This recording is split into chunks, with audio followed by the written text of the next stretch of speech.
Halo, assalamualaikum warahmatullahi wabarakatuh. Kembali lagi bersama Mr. Wiring. Gimana kabarnya teman-teman semua? Saya doakan teman-teman dalam keadaan sehat. Ya, pada video kali ini kita kedatangan motor itu Shogun 125 ya. Ini Shogun, depan belakangnya itu cakram ya. Keluhan dari motor ini itu motornya itu mati ya, dan di karburatornya itu sering rembes bensin ataupun bahan bakarnya. Dan kebetulan motor ini adalah motor mertua saya ya, yang baru dibelinya sekitar 3 bulan yang lewat. Oke, kita langsung saja eksekusi motor ini ya, apa penyakitnya. Oke teman-teman, untuk menangani kasus motor itu mati ya, ada 3 hal yang harus kita cek ya. Yang pertama itu kompresinya, yang kedua itu BBM ya, yang ketiga itu pengapiannya. Ketiga unsur ini tidak boleh kurang satupun ya untuk motor itu hidup. Jadi kita cek dulu bagian kompresi dari motor ini dulu ya. Yang pertama kita cek kompresinya, itu kita lakukan selahan ya, engkol.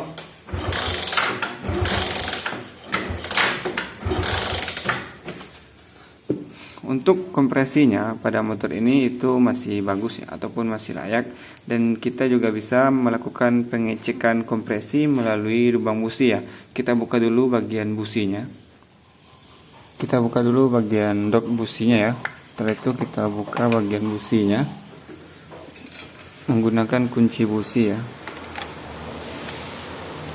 Kita buka.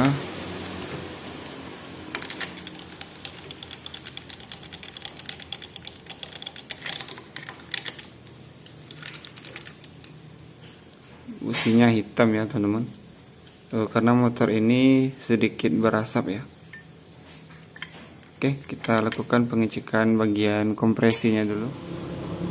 Oke, untuk melakukan pengecekan kompresi melalui lubang busi itu bisa ditutup lubang businya menggunakan jari ya teman-teman. Dan selahannya itu kita engkol seperti ini.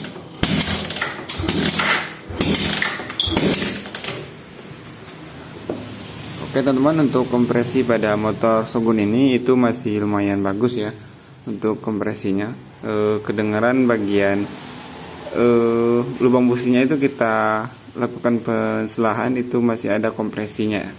Dan untuk faktor yang pertama itu masih ada di motor ini ya. Kita lanjut ke faktor yang kedua, yaitu BBM-nya. Kita akan cek bahan bakarnya, apakah bahan bakar itu mengalir dari tangki bahan bakar menuju ke karburatornya. Oke, kita langsung cek saja ya teman-teman. Untuk melakukan pengecekan di bagian bahan bakarnya itu kita pindah di bagian sebelah kiri ya, karena letak selang bahan bakarnya itu ada di sebelah kiri di bagian karburatornya. Itu selangnya ini ya, selang ini. Jadi kita copot dulu untuk bagian selang ini. Kita copot. Ini selang bahan bakarnya ya teman-teman. Mengapa BBM-nya itu tidak langsung mengalir? Karena di bagian motor Shogun 125 ini itu menggunakan sistem AC minyak ataupun membran yang mengatur keluarnya bahan bakar dari tangki ke selang ini menuju ke karburator ya. Jadi kita harus melakukan penghisapan dulu ya. Penghisapan itu bisa kita lakukan melalui bagian selang yang ada di intake manifold ataupun langsung kita lakukan engkol saja ya. Karena dengan kita melakukan engkol itu sudah melakukan hisapan membran ya oleh kompresi tadi ya, sehingga bahan bakar mengalir dari vakum bahan bakar menuju ke selang bahan bakar. Oke, kita cek dulu ya. Sebelum kita melakukan penselahan ataupun penghisapan bahan bakar dari tangki ke karburator ataupun ke selang ini, itu kita siapkan sebuah wadah ya, supaya bahan bakarnya itu tidak menetes ya. Ini tidak ada menetes ya teman-teman, perhatikan menetesnya itu cuma sedikit seperti ini. Nah, ya teman-teman perhatikan di sini ya, kita tampung di sini. Dan saya akan melakukan proses penghisapan melalui engkolannya. Oke, kita langsung engkol saja ya.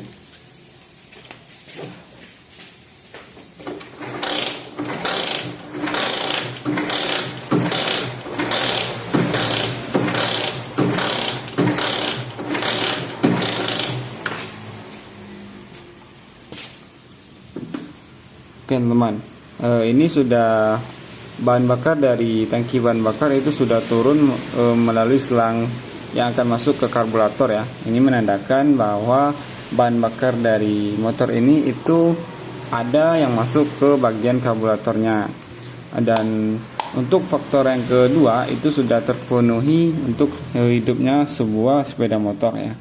Nih kelihatan ya teman, BBM-nya masih mengalir ya. Ini keluar BBM yang banyak juga ya.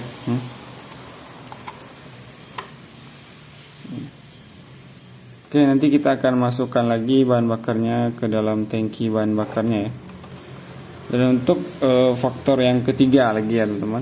Untuk faktor yang ketiga itu di bagian pengapian. Kita akan langsung cek di bagian pengapian pada motor Shogun ini. Apakah pengapiannya ada ataupun tidak ya. Kita pasang dulu untuk bagian selang karburator ini ya.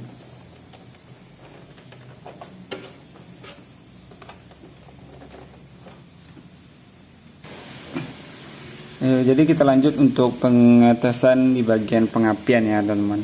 Sebelum kita lanjut ke pengecekan di bagian pengapian, dan ini tadi sudah saya buka bagian businya ya. Bagian businya sudah saya lepas. Ini kondisi businya yang tadi ya. Menandakan bahwa bahan bakar itu sudah masuk ke dalam karburator ya. Ini sudah basah ya bagian businya. Itu menandakan pengapian itu tidak langsung masuk ataupun pengapian itu tidak ada untuk membakar bahan bakar yang masuk ke ruang bakar tadi ya teman-teman, ruang bakar yang tadi. Oke, kita langsung saja melakukan pengecekan di bagian pengapiannya. Dan untuk selang hisap yang saya sebutkan tadi ya teman-teman, itu ada di sini. Ini selang hitam yang ini, itu bisa teman-teman buka dan teman-teman hisap bagian selangnya agar BBM itu mengalir dari tangki bahan bakar ke karburatornya. Oke, kita langsung saja cek bagian pengapiannya ya. Untuk mengecek bagian pengapiannya, kita siapkan sebuah busi tadi ya, busi yang tadi kita pasang ke bagian dot businya. Setelah itu kita tempel di bagian sini untuk businya. Setelah itu kita lakukan selahan ya. Sebelum kita lakukan selahan, kita cek dulu bagian kunci kontaknya ya, apakah sudah hidup ataupun belum. Kita hidupkan dulu ya kunci kontaknya. Ini kunci kontak sudah hidup ya. Setelah itu kita lakukan pengecekan di bagian busi ini. Kita lakukan selahan ya sini. Itu tidak mengeluarkan percikan bunga api ya di bagian businya. Itu menandakan komponen dari faktor yang tiga tadi itu ada yang kurang ya. Untuk kompresi itu ada. Yang pertama kompresi itu ada. Yang kedua bahan bakarnya itu mengalir dari tangki ke karburatornya, itu sudah ada.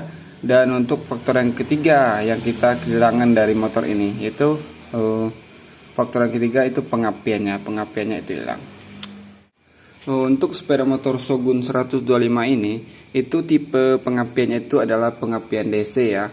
Sama halnya dengan motor Matic Vario Karbu ataupun motor Karisma, itu sama ya. Itu pengapiannya itu langsung dari aki ataupun arusnya itu sudah searah. Itu yang dimaksud dengan pengapian DC. Berbeda dengan motor Supra X 100 lama, itu pengapiannya itu pengapian AC walaupun tidak ada aki dan walaupun bagian kiproknya itu tidak bagus ataupun tidak berfungsi, maka sepeda motor itu masih bisa dinyalakan. Itu untuk motor Supra X 100 ya, yang sistem pengapiannya itu AC. Sedangkan untuk motor ini sistem pengapiannya itu bersistem pengapian DC ya teman-teman. Jadi kita langsung saja cek di bagian kiproknya. Biasanya untuk sepeda motor pengapian DC ini, itu yang rusak itu bagian kiproknya. Bagian kiprok pada motor ini itu ada di bagian depan ya, di bagian dek depan. Saya akan buka dulu untuk bagian depannya itu ya, supaya durasinya itu tidak kepanjangan. Jadi untuk bagian bautnya itu sudah saya lepas tadi ya, supaya durasinya itu tidak kepanjangan. Kita langsung buka untuk bagian ini ya. Kita buka soketnya. Ini soket lampu sen ya teman-teman. Kita buka. Oke, ini adalah bagian dari kiprok pada motor Shogun SP ini ya. Kita putar bagian sini. Oke, sebelum kita melakukan pembelian untuk bagian kiproknya, itu kita harus melakukan pengecekan dulu ya di bagian kiproknya ini, apakah benar kiprok ini yang rusak ataupun dari komponen spoolnya. Jadi ini kiprok, kalau saya lihat ini adalah kiprok yang KW ya, tidak aslinya lagi. Ini tulisannya sudah tidak jelas ya, ini barang KW ya. Oke, kita langsung saja melakukan pengecekan di bagian spoolnya dulu, apakah spoolnya itu masih bagus, dan pengecekan di bagian kiproknya ini. Oke, untuk melakukan pengecekan di bagian kiprok ataupun spool, kita menggunakan alat sederhana seperti ini ya. Kita gunakan bohlam ya, yang ada capitannya, capitan untuk positif dan negatifnya. Ini capitan aki ya. Yang untuk bagian ini, bagian capitan ini nanti kita akan pasang ke masanya, dan bagian ini ke positifnya ya. Jadi sebelum kita lakukan pengecekan, kita pastikan dulu untuk bohlamnya ini hidup ya teman-teman. Bohlamnya ini hidup menggunakan baterai. Oke, kita cek dulu ya. Oke, untuk melakukan pengecekan di bagian bohlam ini, kita gunakan baterai saja. Kita gunakan baterai. Yang negatif kita tancapkan ke negatif, dan positifnya kita tancapkan ke positif. Oke, kelihatan teman-teman, untuk bohlamnya ini hidup ya. Dan kita akan langsung saja cek ke bagian spool dan kiproknya. Dan setelah untuk bohlam ini kita pastikan hidup dan kita tancapkan di bagian negatif ya. Nih, kita tancapkan saja di sini untuk negatifnya. Dan untuk bagian positif dari bohlam itu kita tancapkan ke bagian arus yang masuk ke bagian kiprok ini melalui spool ya. Kita buka dulu untuk soketnya ya. Ya, di sini. Sini ya, teman-teman. Sebelum kita melakukan pengecekan di bagian jalur ya, di bagian jalur kita harus tahu dulu ya keempat kabel yang ini. Sebenarnya untuk kabel ini itu sama dengan motornya Vario 110 ataupun motor Karisma itu juga sama, ataupun motor Supra X itu sama letaknya. Yang ini adalah bagian dari spool ya, yang putih kuning ini, putih kuning itu bagian dari spool, kabel yang keluar dari spool ya maksudnya. Yang merah ini keluaran dari kiprok ini ya. Keluaran dari kiprok dan yang hitam putih ini itu masanya ya. Kalau di motor Honda itu di sini warnanya hijau ya. Dan untuk kuning itu sama dengan motor Honda, itu arus penerangannya. Yang kita cek untuk motor ini bisa hidup itu adalah arus yang keluar dari kabel ini. Kabel putih leres merah ini kita tancapkan yang positifnya di sini ya. Di bagian kabel putih leres merah ya, di sini. Ini sudah kita tancapkan, dan kita lakukan selahan ataupun engkolan dari motor ini.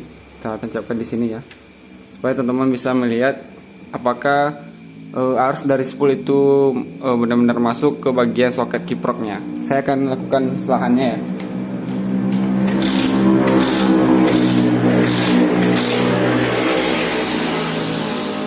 Oke teman-teman, untuk bagian bohlam itu menyala, itu menandakan arus dari spool itu sudah masuk ke bagian soket dari kiprok ini, menandakan untuk spool dari motor ini itu masih layak pakai ataupun masih bisa digunakan ataupun masih normal.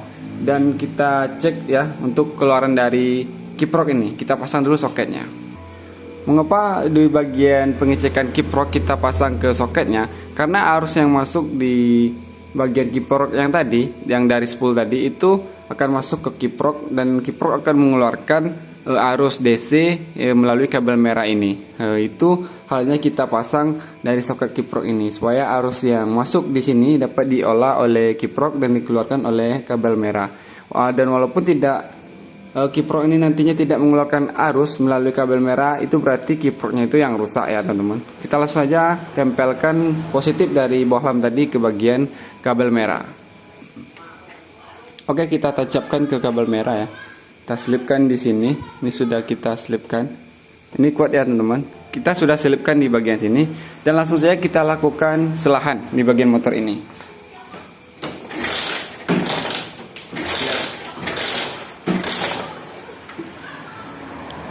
Kelihatan ya teman-teman, di bagian arus yang keluar melalui kiprok itu tidak ada arus yang dapat dikeluarkan oleh kiprok ini. Itu menandakan kiprok ini sudah mati ataupun Oke teman-teman, setelah kita lakukan pengecekan seperti tadi, kita cek bagian kompresi itu ada, kita cek di bagian bahan bakar itu mengalir ke karburator, dan sudah kita lakukan pengecekan di bagian pengapian juga, dan ternyata pada sepeda motor ini kendalanya itu ada di sistem pengapiannya itu yang hilang ataupun sistem pengapiannya yang mati.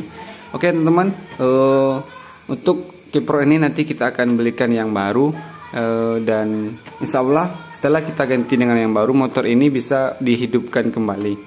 Oke teman-teman, dikarenakan untuk di rumah saya tidak ada kiprok yang layak pakai ataupun kiprok yang masih bagus, kita akan lakukan penghidupan motor ini menggunakan baterai tadi ya. Menggunakan baterai tadi, kita akan hidupkan motor ini menggunakan baterai ini. Itu bisa ya teman-teman, karena arus dari baterai itu adalah arusnya DC. Jadi kita akan lakukan penghidupan melalui baterai. Kita akan cari dulu kabel untuk menyambung arus positif dan negatifnya ke bagian motor ini melalui kiprok ini ya teman-teman. Untuk kabelnya saya ambil saja di bagian kabel test pen tadi ya. Yang ini kita tancapkan ke bagian massa dari baterai. Dan untuk kabel yang satu lainnya lagi kita tancapkan ke bagian positifnya ataupun ke kabel merah yang dari kiprok ini, dari soket kiprok ini. Oke, kita sambungkan dulu ya. Oke, untuk di sistem daya yang kita pakai baterai tadi ya. Ini untuk masanya kita tempel di sini. Kita menggunakan kabel yang test pen tadi ya, kita buka. Ini kita langsung tancapkan ke negatif akinya. Ini negatif aki ya. Dan untuk yang positif baterai ataupun positif aki kita tancapkan langsung ini kabelnya. Kita tancapkan langsung ke bagian merah yang ada di sini. Merah yang ada di bagian kiprok.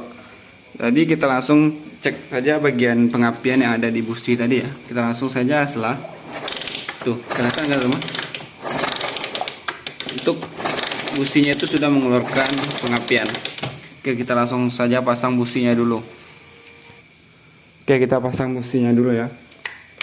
Kita pasang businya ke bagian dexelnya ataupun ke bagian headnya.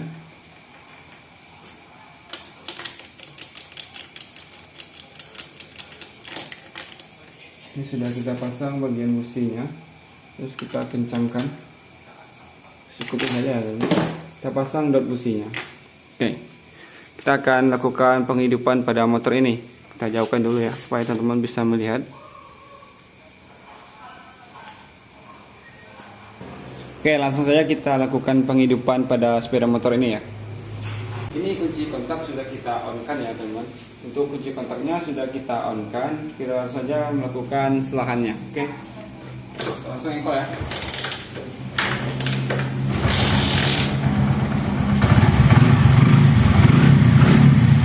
Oke teman-teman, untuk sepeda motor ini sudah hidup ya.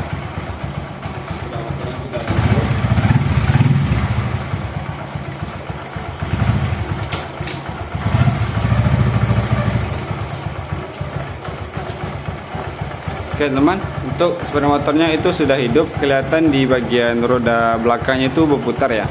Itu mengapa sepeda motor ini bisa hidup menggunakan baterai itu?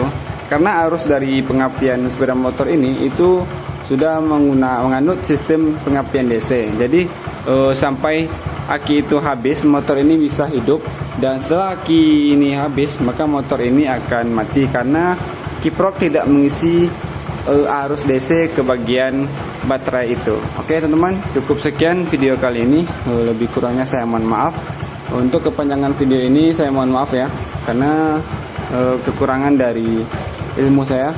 Oke, lebih kurangnya saya mohon maaf. Assalamualaikum warahmatullahi wabarakatuh. Jangan lupa di like, komen, dan subscribe ya teman. Assalamualaikum warahmatullahi wabarakatuh.